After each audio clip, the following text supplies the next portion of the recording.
Efectivamente, bueno, esto se llama Los amos de la literatura fantástica argentina, y desde luego que, bueno, que lo primero que me viene a la cabeza cuando empiezo a pensar en todos estos autores que vamos a revisar, me refiero en primer lugar a Borges, después a Adolfo Bioy Casares, después a Wilco, a Juan Rodolfo Wilco, y por último a Julio Cortázar. Y precisamente pienso que se trata de un canon en el sentido académico, pero también, y por desgracia, en un canon patriarcal, ¿no? Patriarcal porque no hay mujeres, ¿no? Y eso, bueno, pues es el primer reproche que me haría a mí mismo. Y en segundo lugar, bueno, pues analizando también este corpus, es también un corpus antiperonista, es decir, los cuatro escritores de una forma o de otra estuvieron en contra del gobierno del general Domingo Perón, que gobierna la Argentina entre el 45 y el 55 del siglo pasado. Y entonces estos cuatro escritores de una forma o de otra, ¿no?, lucharon con esta forma de lo que después se empezará a llamar con más fuerza populismo. Así que bueno, en ese sentido pues me estaría enfocando en cuatro autores dentro de un canon patriarcal y dentro de un canon antiperonista, ¿no? Dos posturas políticas en las que por lo menos conscientemente no me estaría yo suscribiendo. Esta selección de estos cuatro autores que estaremos revisando a partir del sábado que sigue, o sea, el sábado 13, tiene que ver entonces con que habría una posibilidad de que en otro momento pensemos en otros escritores. Por ejemplo, en Silvina Ocampo, una gran escritora que en este momento, bueno, la dejamos de lado, sobre todo porque no abunda el material bibliográfico. Hay algunos cuentos que yo tengo, que he leído, pero que no me dan la seguridad total como para incorporarla aquí en este corpus. También, desde luego, estaríamos pensando en otros autores posteriores, más jóvenes, y eso, bueno, por supuesto lo podemos pensar para otros momentos. Acá, principalmente, bueno, estaríamos pensando en estos escritores, y después, si tenemos esa oportunidad, podríamos enfocarnos a otros autores que también son fundamentales en la literatura argentina, como Juan José Saer, como Ricardo Piglia. Antes de todos ellos, bueno, incluso antes de Borges, pues podríamos hablar de Roberto Arlt, de Macedonio Fernández, y bueno, ya que además estamos tocando esta zona que no es exclusiva de Buenos Aires, pero que tiene que ver con esta zona geográfica del Río de la Plata, pues también podríamos pensar en ese sentido en Juan Carlos Onetti, porque no, el gran maestro de la narrativa uruguaya. Bueno, en esta sesión introductoria, entonces, vamos a hablar de tres momentos. Vamos a hablar de estos cuatro autores, pero pensando sobre todo en una especie de contexto a partir de tres momentos. Y bueno, sobre eso estaré hablando en estos minutos. El primer momento se llama literatura fantástica versus literatura realista.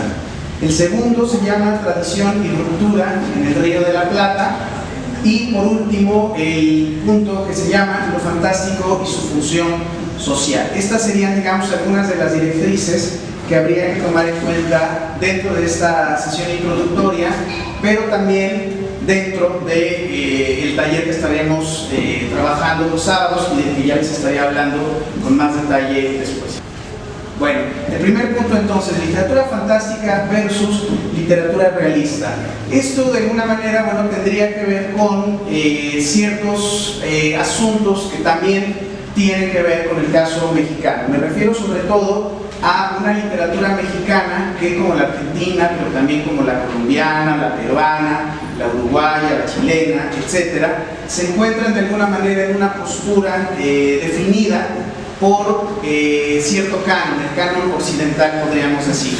Y bueno, como sabemos, ¿no?, según lo que dicen algunos autores, como Alfonso Reyes, quien menciona que América Latina llegó tarde al banquete de la civilización, pues de alguna manera, ¿no?, desde los orígenes de las literaturas latinoamericanas encontramos, por lo tanto, una especie de importación de las corrientes artísticas, de las corrientes literarias que provenían de Europa, ¿sí? Lo que significa, por lo tanto, que las literaturas hispanoamericanas se encuentran hasta cierto punto en rezago con respecto a lo que se estaba produciendo en Europa. Y así, entonces, si en el romanticismo, por ejemplo, ¿no?, los autores latinoamericanos, cada uno en su nación, están intentando de alguna manera escribir bajo un canon, ¿no?, específico, pues ya cuando lo están logrando ya resulta que hay otra corriente, otro ismo, podríamos decir, que está en boga en este momento en Europa. Hay una especie, por lo tanto, de anacronía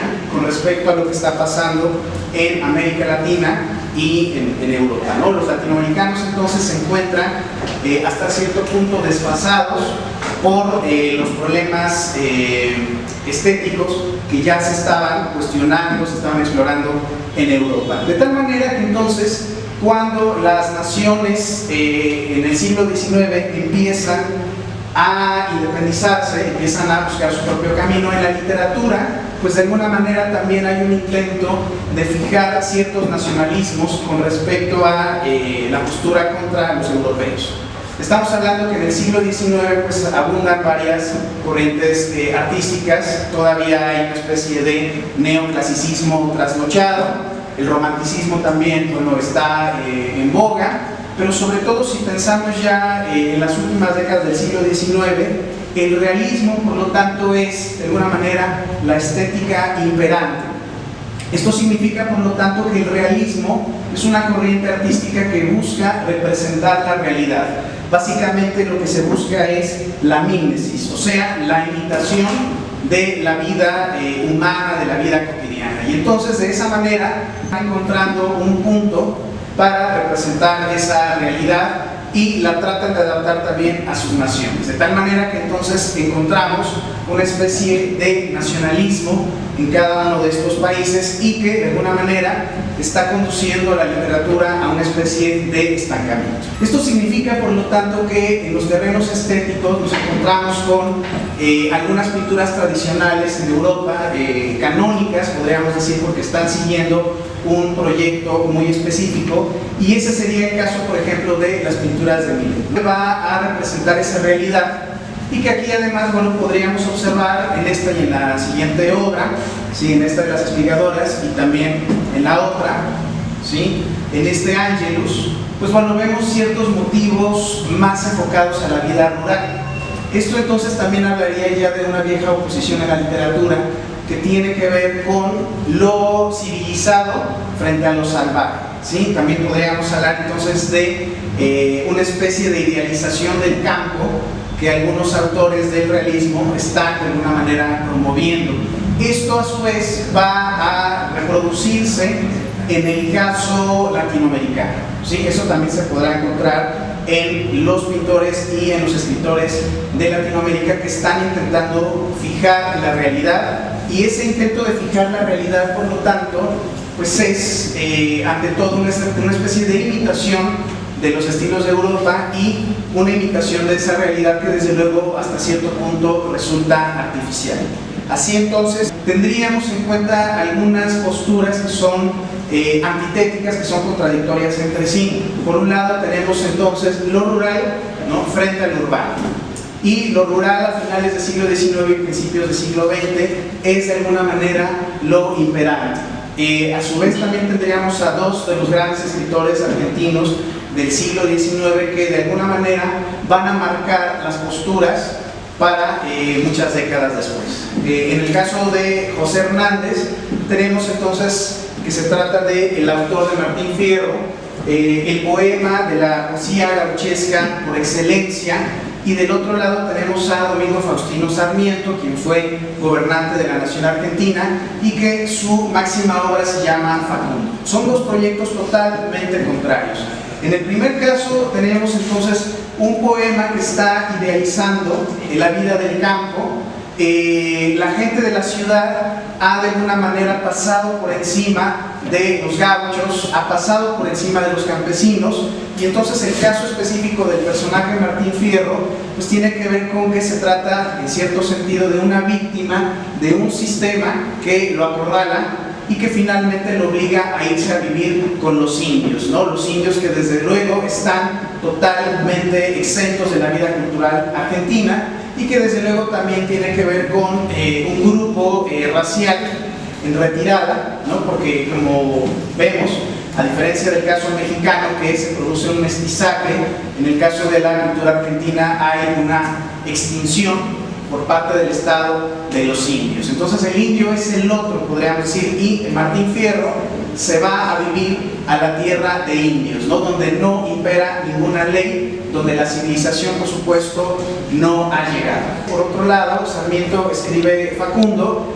y, sin conocer la ciudad, está idealizando la ciudad. Irá a Europa, conocerá distintos lugares, estará en el exilio, porque bueno, es un activista político que está en contra de un dictador, de Juan Manuel Rosas, ¿no? Un dictador, un caudillo que toma el poder pocos años después de la independencia argentina. Y entonces ahí tendremos los dos polos, ¿sí? El polo de Facundo y el polo de Martín Fierro. Desde luego que la postura de Sarmiento, que después se va a volver presidente de la Argentina, va a ser la más importante, va a ser de alguna manera la que va a definir hacia dónde quiere ir la nación, y eso también va a tener un impacto cultural. ¿Por qué? Porque vamos a encontrar entonces que como presidente va a impulsar una política de migración que va a terminar por desplazar a los criollos, ¿no? A los nacidos en Argentina y que de alguna manera son conscientes de su nacionalidad, ¿sí? Y van a llegar los migrantes, lo cual va a ser también un proceso cultural muy interesante. ¿Por qué? Porque bueno, va a haber también de alguna manera una clase social que se va a resistir a los inmigrantes, que generalmente son de origen humilde. Este es un poco el contexto, ¿no? Lo que estoy yo explicando en este momento es un intento de contextualizar qué está pasando en la literatura y en la cultura argentina antes de Borges, ¿no? Que pues podemos volver, sería justamente el máximo escritor argentino, porque bueno, a partir de él vamos a encontrar, ¿sí?, una serie de procedimientos artísticos, literarios, que siguen vigentes, a pesar de que obviamente Borges ha sido muy denostado de su patria por varias razones y porque finalmente se lo merece. En todo caso, desde el punto de vista estético, sí encontramos a un autor que es totalmente consciente de cómo escribir en la Argentina, una nación periférica, una nación que desde luego se encuentra, ¿sí?, totalmente aislada al sur del continente, y que no significa que por eso no pueda encontrar su propia voz. Entonces que Borges hace una serie de viajes a Europa, lo cual significa no que sea superior a los que no han salido, sino simplemente que tiene una educación cultural, ¿no?, occidental, digamos que ha estado formado dentro del mundo, ¿no?, colonialista. Y bueno, esas experiencias de Borges, de un joven Borges que pasa más de 10 años en Argentina, tiene que ver también con su acercamiento a las vanguardias y con lo que él va a trabajar a su regreso, ¿sí?, a su país. Aquí tenemos, bueno, dos pinturas que corresponden precisamente a la estética de la vanguardia. Por un lado tenemos una reproducción, ¿no?, intervenida por Marcel Duchamp, uno de los máximos artistas de la vanguardia, un pensador, podríamos decir, un artista conceptual, y justamente, bueno, todos reconocemos la Gioconda de Leonardo. Sin embargo, la intervención de Duchamp pues tiene que ver con esos bigotes, ¿sí? En la era de la reproducción encontramos, por lo tanto, que el gesto vanguardista de Duchamp consiste en decir: la literatura no es de nadie, ¿no? Y de alguna manera este plagio es también una apropiación, porque finalmente lo que él está proponiendo, ¿sí?, es quedarse con la pintura, podríamos decir. Esta obra entonces se empieza a llamar de una manera popular, ¿no?, la Gioconda bigotona. Tiene un nombre, ¿no?, cuyas siglas en francés significa ella tiene el culo caliente, lo cual además indica, bueno, una especie de ataque directo a Leonardo da Vinci. Pero lo importante en todo caso es que hay una especie de acto de rebeldía, hay una rebeldía explícita en lo que Duchamp está proponiendo. A tal grado existe esta rebeldía, ¿no?, que después de todo este escándalo de lo que representó esta apropiación, este plagio, del cual también Borges va a estar jugando mucho en sus textos, todo esto va a implicar, por lo tanto, un escándalo que se va a volver a reproducir, porque años después, pues seguramente un día que aparentemente no tenía nada que hacer, anuncia que va a dar a conocer su nueva obra, ¿sí? Y resulta entonces que Duchamp presenta otra vez la Mona Lisa, pero sin el bigote, y la titula La Gioconda rasurada, ¿sí? Esto, por supuesto, indica que ya hubo un proceso de apropiación. Ya no nos remitimos directamente a la Gioconda de Leonardo, sino que estamos pensando más bien en la Gioconda de Marcel Duchamp, porque si hubo una Gioconda rasurada es porque definitivamente un día se dejó el bigote, podríamos decir. Y del otro lado tenemos una pintura, Masacre en Corea, que es una pintura quizá no tan famosa de Picasso, pero que también está trabajando con la tradición y que le está otorgando también un carácter político, una actualización del carácter político. La pintura, bueno, está obviamente trabajando con las posturas de la pintura de Francisco de Goya, de los fusilamientos de la Moncloa, cuando el ejército francés, bajo las órdenes de Napoleón, entra a España y empieza a fusilar a los que se resisten a esa invasión. Está actualizando la denuncia social, lo cual también sería muy importante porque ambas pinturas estarían trabajando con dos polos, el polo estético y el polo político. Ahí entonces tendríamos, ¿sí?, una especie de anulación de la perspectiva en el sentido tradicional, esta posibilidad de ver los objetos o ver las caras en dos dimensiones principalmente, de frente y de perfil, y esto desde luego también contribuyó a una anulación de la estética tradicional, de la estética del Renacimiento, que es simétrica, que está bien proporcionada y demás. Eso ocurre en el plano estético y desde luego va a influir en el plano literario. Concretamente en el caso de la literatura argentina encontramos entonces algunas manifestaciones de vanguardia a principios del siglo XX. Por un lado tenemos entonces a los poetas del ultraísmo, un movimiento que de una forma o de otra empieza en España y que después termina por consolidarse y yo diría mejor cristalizarse en la Argentina. ¿Sí? Sobre todo Oliverio Girondo sería como uno de los grandes poetas de la primera mitad del siglo XX. Y del otro lado,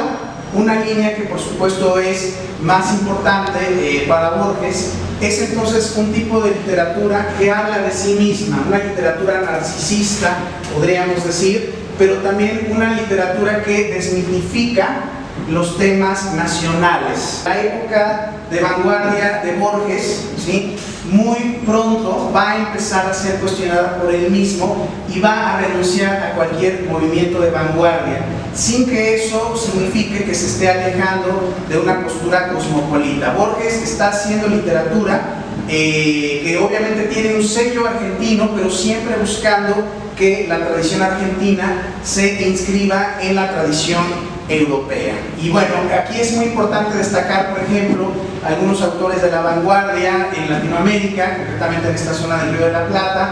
Está Felisberto Hernández, está Juan Carlos Onetti y está Macedonio Fernández, quien para muchos es una especie de maestro del propio Borges. Y encontramos también un elemento importante a propósito de la vanguardia en Argentina. Se trata entonces del artista Jules Solar, un artista que va a trabajar con espacios donde él, ¿no?, está creando una especie de pintura fantástica, una pintura que se aleja por lo tanto del realismo, como por ejemplo el que se había visto en el caso de Millet, y es entonces un intento también de situar la pintura a partir de nuevos trazos desde luego muy geométricos, marcados por una geometría que no deja de recordarnos también las vanguardias de principios del siglo XX, como lo del futurismo, como el expresionismo alemán y demás. Aquí encontramos también un intento de alguna manera de hablar de la ciudad, ¿no?, de romper, digamos, con ciertos temas que algunos escritores y algunos artistas de Buenos Aires consideraban demasiado provincianos. Desde luego, ¿no?, difiero también de esa postura. Sin embargo, bueno, aquí hay un intento de renovación artística, aquí hay un intento de alguna manera de traer, ¿no?, hasta cierto punto la modernidad, ¿no?, en el plano estético. Todos estos trazos, estos colores, todo esto de alguna manera también está mostrando una especie de coqueteo, ¿no?, una especie de jugueteo, podríamos decir, con las formas, ¿no? Encontramos entonces edificios imaginarios, encontramos por lo tanto ciertas formas plásticas acá que de alguna manera estarían hablando de una especie de ciudad futura, ¿sí?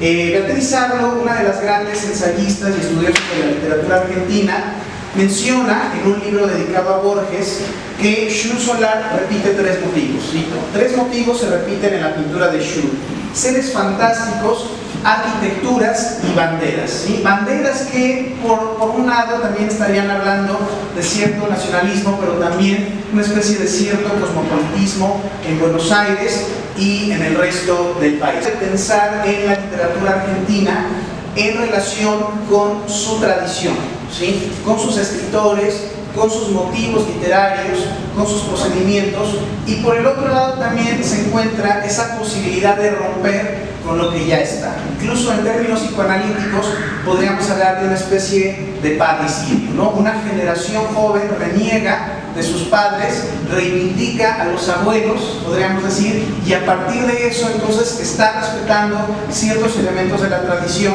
y al mismo tiempo está renovando, ¿sí? Eso entonces ocurre precisamente con Macedonio Fernández, pero justamente podemos ver que ante una literatura estancada, ante una mera literatura que está proponiendo la descripción, ¿no?, de escenas, ya sea rurales o también de la ciudad, pues hay entonces un intento de salir de todo eso mediante la imaginación.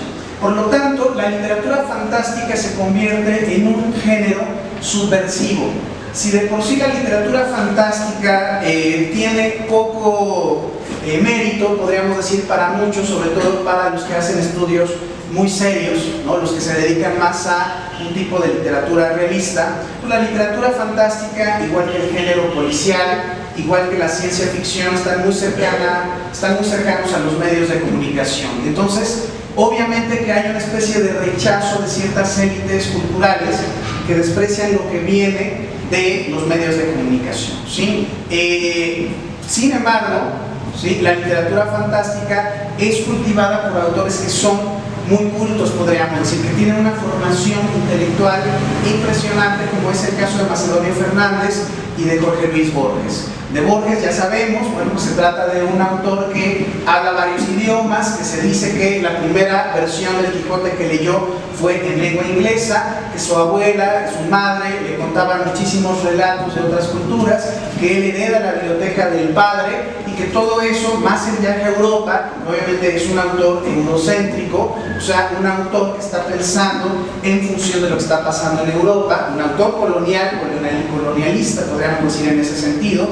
Y este autor, por lo tanto, lo que busca es también encontrar su lugar, ¿sí? El lugar de él no es el realismo, el lugar de él no es la novela total, no es la novela tremenda de Thomas Mann, no es la novela monumental de Marcel Proust. Lo que él busca es una estética de lo breve. Y entonces sabemos, ¿no?, por supuesto que hay una clasificación que yo no comparto, en la cual se nos dice, bueno, que la novela es realista y el cuento es fantástico. Me parece que no podemos pensar en estas etiquetas, pero sí podemos pensar que por lo menos en esos años hay una tendencia en la novela, una tendencia en la cual se busca sobre todo lo realista, y el cuento, que es breve, pareciera que es más proclive a trabajar, ¿sí?, con ciertos temas de la imaginación, podríamos decir. Y entonces, de algún modo, Borges empieza a escribir cuentos que están enfocados a criticar la novela realista del siglo XX. Aquí hay una cita de Macedonio Fernández, considerado uno de los maestros de Borges. El otro gran maestro seguramente es Alfonso Reyes. Alfonso Reyes y Macedonio son dos autores de la misma generación, más grandes que Borges. Y bueno, Macedonio dice algo en un libro que se llama Papeles de recién venido. Juro por el misterio de la pintura realista que copiando un paisaje nos hace sentir emociones que entre el original no habíamos sentido. ¿Será la emoción del precio?, ¿no?, se pregunta irónicamente. Entonces, ¿para qué copiar la realidad? ¿Para qué pintar si ya tenemos ahí el paisaje, ¿no? ¿Por qué no hacer otra cosa? Y esto él también lo intenta llevar a cabo precisamente en sus propuestas. La gran novela de Macedonio Fernández se llama Museo de la Novela de la Eterna. Es una novela autorreflexiva, una novela que está todo el tiempo cuestionando el mismo género de novela. El mismo Macedonio llama a esa novela su primera novela buena, porque antes de eso había escrito otras novelas que estaban pensadas en clave realista. En cambio, ya Museo de la Novela de la Eterna está todo el tiempo cuestionando al lector, le habla directamente al lector. Hay un personaje, por ejemplo, que aspira, ¿no?, a estar dentro de la novela y el autor lo corre, le dice que no porque es un personaje típicamente realista, ¿sí? Se sale, por lo tanto, de lo convencional y deja en claro que una novela es un artificio, o sea, es un producto artístico, ¿sí?, que se diferencia, por ejemplo, de la novela realista, porque bien sabemos que la novela realista tiene un narrador omnisciente en tercera persona, un narrador que conoce todos los detalles, y si nosotros tratáramos de mostrar o de buscar la procedencia de ese narrador omnisciente, pues no cabría en la realidad, podríamos decir. En cambio, la literatura fantástica juega muchísimo con la ambigüedad, porque puede ser que un personaje encuentra un manuscrito y que en ese manuscrito se están narrando cosas imposibles dentro de nuestra realidad, ¿no? Pero hay una justificación que el narrador convencional en tercera persona no tiene. Ese narrador, me refiero al narrador del realismo. Y bueno, entonces hay una década fundamental en la literatura argentina, porque lo que dice Macedonio está escrito antes de 1940, que es el año en el que se escribe, se publica la primera edición de la Antología de la Literatura Fantástica. Una antología escrita, bueno, más bien compilada por Borges, Adolfo Bioy Casares y Silvina Ocampo, la hermana de Victoria Ocampo, la gran intelectual del siglo XX en Argentina, sobre todo la primera mitad del siglo XX, que tenía bajo su control la revista Sur y a todos los intelectuales que formaban parte de este grupo. Digamos que si lo comparáramos con algún grupo intelectual, pues Victoria Ocampo sería muy parecida al grupo de Octavio Paz, a la revista Vuelta y pues desde luego ahorita también al patriarca Enrique Krause. Pues es un poco esa línea, ¿no? La revista Sur es una revista cultural que busca influir directamente en la gente, ¿no? Digamos que se asumen como intelectuales que le tienen que decir al pueblo para dónde tienen que ir, ¿no? Y la revista, por lo tanto, es justamente una de las formas ideológicas para, ¿no?, mantener cierto poder.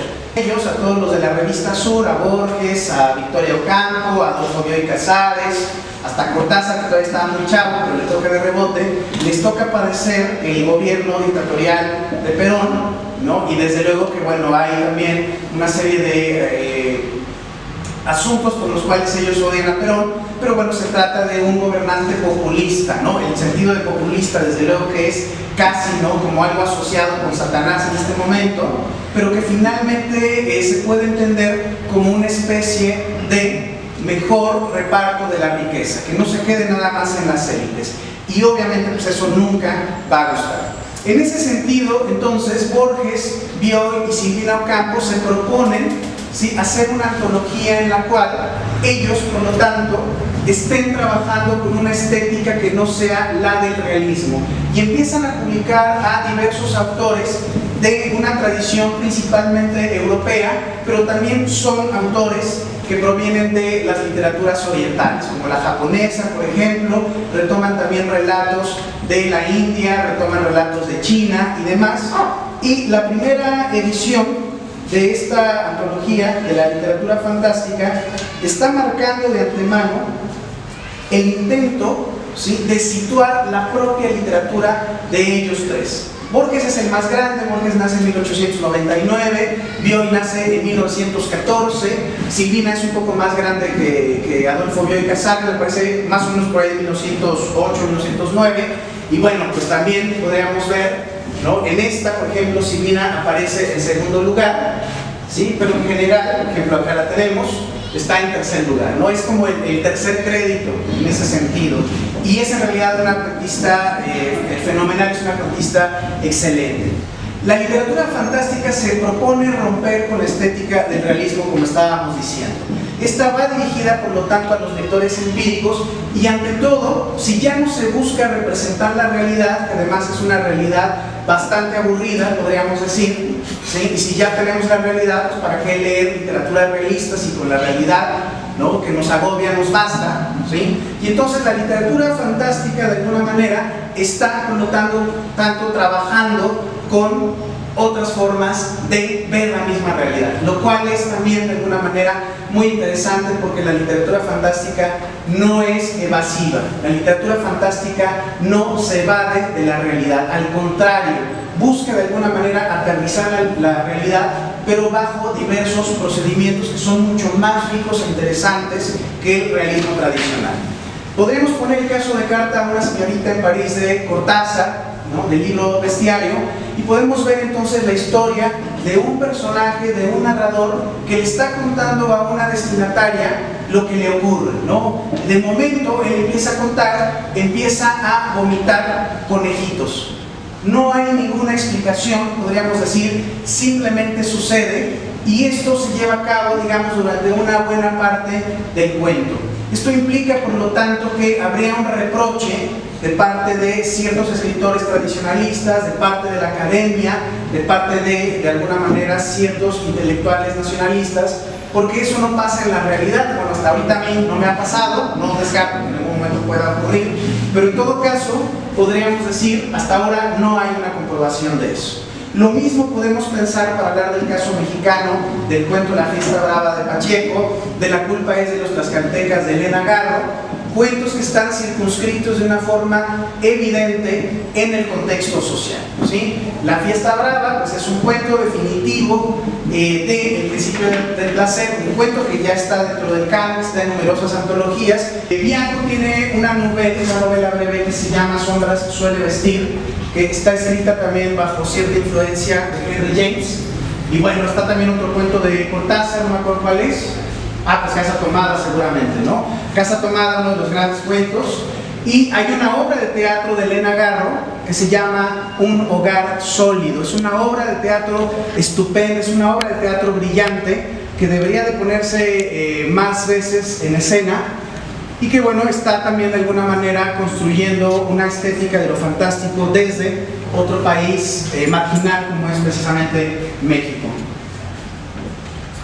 Bueno, ¿qué hay también en la antología de la literatura fantástica? Adolfo Bioy Casares escribe en 1940 un prólogo que no tiene mucho valor literario, pero sí tiene cierto valor histórico, sobre todo porque él está de alguna manera intentando hacer una especie de categorías de los temas de lo fantástico. Por un lado, bueno, ya la misma palabra fantástico, desde luego que nos remite a los fantasmas, pero además de eso empieza a haber una especie de categorías que hacen que la literatura de fantasmas pareciera que es propia del siglo XIX y que habría que buscar otras formas de representar lo fantástico. De ahí tendríamos entonces a los autómatas, las máquinas, ¿sí? Máquinas que de alguna manera también empiezan, ¿no?, a tener una especie de control de sí mismas, no se diga el caso de los autómatas, en el sentido de un elemento siniestro, como una estatua incluso que empieza a moverse por sí misma.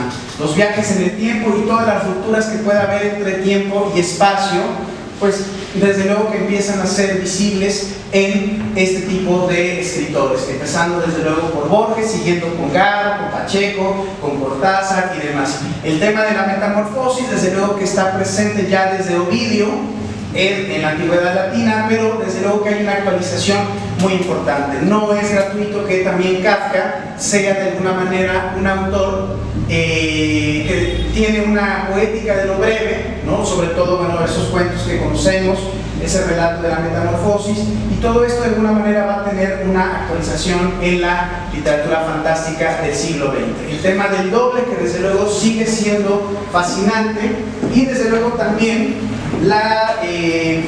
el vínculo entre el sueño y la vigilia, ¿no? ¿Qué pasa si yo sueño, si en ese lugar donde estoy soñando me regalan una flor, ¿no?, y al despertar tengo la flor en la mano? En ese sentido, entonces, estos tres autores, pero principalmente Borges, pues tienen una intención muy maquiavélica, ¿no?, pero respetable, de romper con una literatura realista, de quitar los autores que están desde luego de moda y de pensar en otros autores marginales, para crear un público de lectores que está leyendo la antología de la literatura fantástica, y de momento pues ya también ellos empiezan a publicar con más fuerza. No es gratuito, por eso en el 65 ya aparece un cuento de Ocampo, ya aparece un cuento de Bioy Casares, ¿no? Cuando en el 40 todavía no. Por cierto que en el 40 es cuando Adolfo Bioy Casares está escribiendo y publica La Invención de Morel, ¿no? Su gran novela precisamente, que va a llevar un prólogo de Borges también, ¿sí? Bueno, en ese sentido podríamos hablar también de quiénes son los que han hecho estudios sobre la literatura de Borges. Por un lado está Ana María Barrenechea. La literatura fantástica juega también con lo que no se dice, con las elipsis, podríamos decir, ¿no? Con esos procedimientos donde solo hay sugerencias, no está todo dicho, y es al lector al que le corresponde encontrar eso que no se ha dicho, porque eso es mucho más rico. Y en ese sentido, entonces, puede haber una crítica dura, contundente, ¿sí?, que sea más efectiva en un mensaje propio de la literatura fantástica que en una novela, o incluso en géneros periodísticos, ¿no?, como la crónica, por ejemplo, que se estaría limitando solamente a describir algo de la realidad, ¿no? Y a veces la literatura fantástica incluso puede llegar a criticar más que lo que está pasando en la realidad. Si por ejemplo nosotros prendemos, ¿no?, el noticiero de quien mande, quien guste, pues vamos a ver que ya hay una realidad prefabricada, ¿no? Si pensamos además en todo el dinero que se ha gastado el presidente actual, pues vemos que hay un intento de instaurar una realidad, ¿no? Y entonces los géneros periodísticos que están al servicio del Estado pues están obviamente tocando al son que el gobierno les está diciendo. Y esto desde luego estaría estableciendo que hay una función política, porque precisamente si hay censura en algunos momentos, como siempre lo ha habido, pues podríamos ver en qué medida entre líneas hay una serie de ataques, de críticas al gobierno, ¿sí? Eso también es parte de la labor que tiene un escritor de la literatura fantástica, que no está haciendo divertimentos, que está pensando, que está valorando su obra en relación con la sociedad, ¿sí? Incluso si pensamos también en otros géneros y en otros soportes, en otras narrativas, hasta en Game of Thrones, que podemos pensar pues es un género totalmente ausente de la realidad, hasta Game of Thrones entonces tiene ciertos elementos que ponen en evidencia las formas de apropiación del poder y los modos en que la gente que tiene el poder, ¿no?, se vale para seguir controlando esa realidad y ese poder. Así que bueno, el fantasy, el género al que podría pertenecer Game of Thrones, es, así como El Señor de los Anillos, es de alguna manera también una forma de hacer cierta crítica. Bueno, igual entonces que la literatura fantástica, el género policial y la ciencia ficción se caracterizan por lo tanto por ser géneros marginales, géneros menores. No es el drama, no es el género drama, podríamos decir, no es entonces el thriller político, no es por lo tanto la novela realista que está explorando un problema, vamos a pensar como por ejemplo El Campo, o la novela de la Revolución, ¿no?, para hablar de la narrativa de los primeros años del siglo XX. Se trata entonces de géneros que siguen siendo considerados menores. Ese es el gran efecto de lo fantástico, provocar y por lo tanto reflejar la incertidumbre de la percepción de lo real. ¿Qué es real? ¿Qué no es real? Una de esas preguntas que son básicas en Borges, pero que tiene una connotación mucho más importante cuando todo esto lo vemos en el plano de lo político, ¿sí? Por eso todas estas distopías, todos estos relatos de ciencia ficción nos fascinan, porque se trata de las representaciones, el control del gobierno, quiero decir, sobre la sociedad.